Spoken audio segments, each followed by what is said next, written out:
Hello wonderful human beings, I'm facing a bit of a dilemma. I have more energy at night than I do during the day, but in the day I have this window to film these videos with, but at night there's no sun.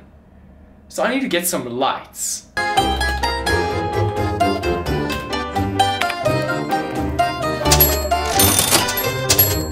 Okay, so after very quick research, I realized that I'm going to be building my own lights. Let us go on an adventure!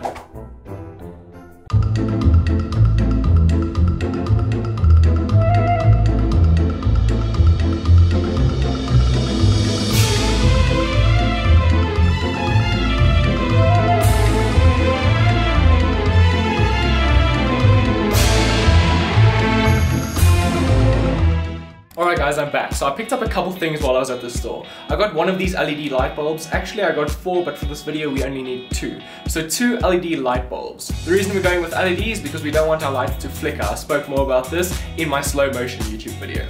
I also picked up this video game controller looking light bulb socket holder, but you can use a regular desk lamp or you can use a regular light socket. Whatever you're able to find in your hardware store. Then I picked up a piece of white cardboard. You can use a piece of white cardboard or you can use a piece of wrapping paper that you shoot through. And all this is going to do is diffuse the light. Then if you like, you can get some tape or some clamps to hold your cardboard up, but I'm just going to be balancing it on my desk, as you'll see. I'll be using my living room lamp as a backlight or a rim light. And finally, we just need a light stand, something that holds up the light bulb. But if you're going to be using a desk lamp, you can just put that on your desk and reflect it off the board. Now that we've got all the goods, it's time to put them together. Squeak, squeak, blink, whoosh, blink. Wait, wait, wait, wait. Wait, wait, wait, wait, wait, wait. Blink, blink. Now that we have our lights working, it's time to set them up and light the scene. What I'm going to do is place the cardboard against the wall and then place the light so that it reflects off of the cardboard into my face. And let's take a look at what it looks like. Isn't that much better? Alright, so there's a couple things to talk about here. First, it's the nighttime and for some reason my brain has more energy because it thinks that I'm some form of nocturnal animal. Secondly is the light on the right hand side, and third is the light in the background. Now what's happening is that these lights are working together to create a 2-point lighting setup.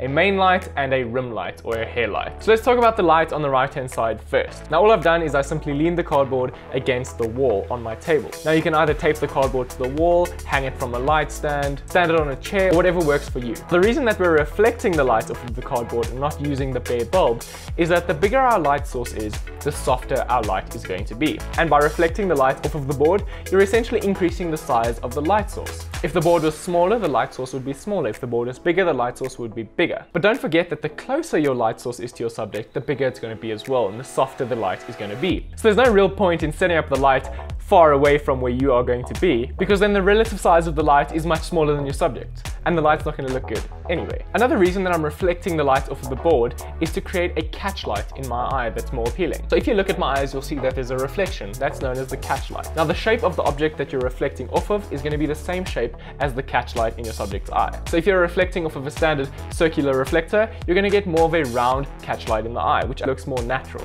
Because in nature, most things aren't geometrically shaped and have more of an organic shape. So if you have a circle catch light in the eye, it looks more appealing, in my own opinion. Now let's talk about the light in the background. As you can see, it's reflecting on my face and creating this sort of rim light and shining through my golden locks here. Not a golden light or an orange light, it's just a different temperature to the light in the front here. Now when I'm talking about temperature, I'm not talking about the actual temperature of the light. I'm talking about the color temperature. So when you're talking about color temperature, it means the color of the light. So the warmer a light's going to be, the more orange it's going to be, and the cooler light's going to be, the more blue it's going to be. So you can play around with different color temperatures of different lights to create different effects. So you can even change the temperature on your camera to match those of the lights to create different color temperatures as well. So if you only have a blue light and you change the temperature on your camera, then you can actually make that light look warmer. Now all the light in the background is a simple living room lamp.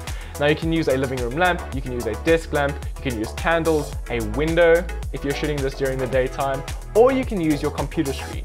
Now the great thing about using your computer screen or a laptop is that you can change the color temperature on demand. So whatever color you put on the screen is going to be the color of your light. So if you have an orange background, you're going to have an orange light. If you have a blue background, you're going to have a blue light. And that actually makes for a very cheap and cost-effective light source, if you already have a computer that is, which I'm assuming you do. So guys, that's essentially it. It's just a 5-minute lighting setup that you can use to shoot your own YouTube videos. And keep that in mind, this is a YouTube or a home setup. If you were to show up to a professional photography gig or a professional commercial gig with stuff like this, you're going to get laughed at and you're going to get sent home. If you're being paid for something, spend that money on renting or purchasing your own gear. I personally prefer renting because each job calls for its own set of gear. So to just buy everything is going to be very expensive, but if you rent it for each gig and actually include it in your costing, that's not going to be too bad. But guys, I hope you did like that video, and if you did like it, don't forget to hit that like button and subscribe to see more stuff like this in the future. I upload videos every single week. If you have any questions, pop them in the comments below and I'll be happy to help you guys as much as I can. And as always, thank you so much for watching, and I'll see you in the next video. Cheers!